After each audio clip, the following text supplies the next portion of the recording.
What's going on, Jerome's? So yes, the Minnesota Vikings are enjoying an 11-2 season, soon to be 12-2 tonight, and also control their own destiny yet again. Well, of course, draft season never sleeps, and the Vikings and Kwesi and the scouting department have been prepping all fall, getting ready for this next class and little group of new players coming in. All right. See, where are the Vikings needs?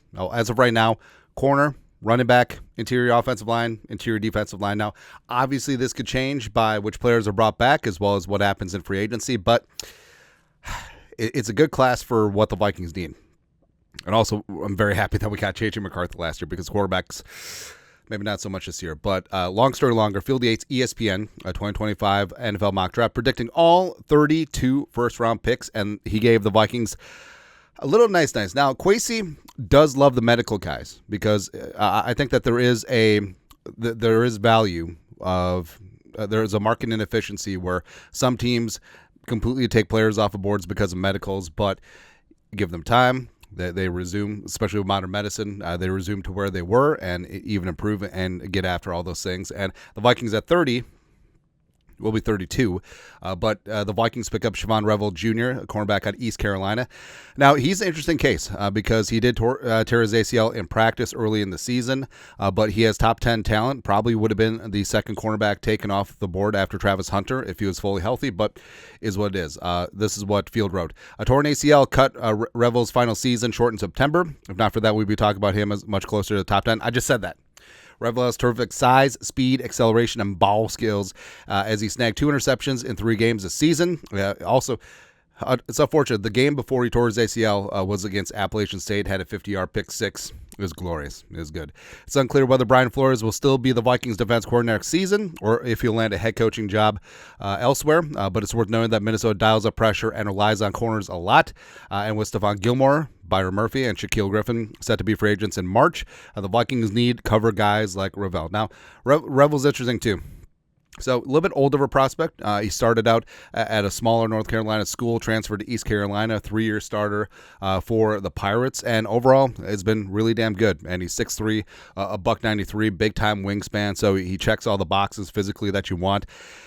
TBD if he's going to be able to test at the combine. Maybe he's able to do some work, but he would have been phenomenal. Like, he would have blown things up. And he did declare earlier in November, and the comps have been pretty quick, where you look at the physical traits, you look at the wingspan, you look at everything like that. A lot of Tariq Woolen, a lot of Corey Trice, a lot of Richard Sherman, a lot of comparisons like that have been out there. Also, we need 2-8 back in purple. It would look good. His scouting report over from the 33rd team. Scouting overview. East Carolina quarterback Shavon Revel Jr. is an absolute dog. I love that. There is an uber physical cornerback who dictates terms in every phase of the position, but that is a run support player on the edge, a tackler at the catch point, in rally opportunities to the football, or playing press coverage at the catch point. Revel Jr. has the length, transitional quickness, and long speed blend to be an alpha cornerback at the NFL level. He's coming off an ACL tear, suffered in practice for the Pirates in September 2024, but provided the medicals check out, should be considered not just one of the top cornerback prospects eligible for the 2025 draft, but one of the top defensive talents on the board, period. So that's something that Kwesi loves, just market inefficiencies and also players that you can potentially wait. If he starts the year on the pup, should be good to go. Positives, prototypical stature and length to play press coverage and disrupt the catch point for receivers. Has elite recovery and straight line speed. Illustrates ideal closing burst in second gear. Whopping tackler who provides jarring hits and consistent finishes. Negatives, coming off an ACL tear in September 2024. Level of competition, did not see Revel Jr. draw many high-level receivers at ECU.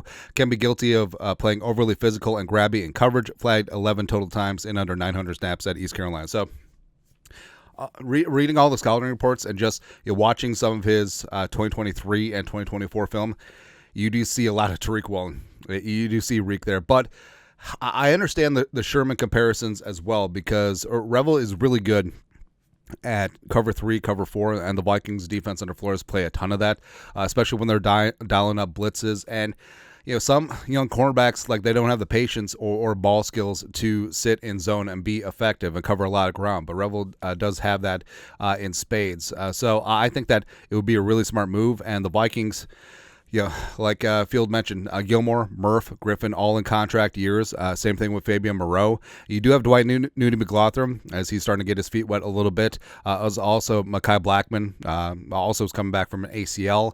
Should be good to go there and should be impactful in the secondary, but he would be huge value. And I think that Revel, falling down the board where he would have been a top 10 pick, he probably would have been the second cornerback taken, and the Vikings can get huge value at the back end of the first. Let's go. Absolutely, we'll take it. But your thoughts are thoughts. ESPN's Field Yates mocks Shavon Revel Jr., cornerback from East Carolina. Come on and raise up to the Vikings in his latest mock draft. Let us know your thoughts. Our thoughts, comment section. You guys know what to do. Skull production value.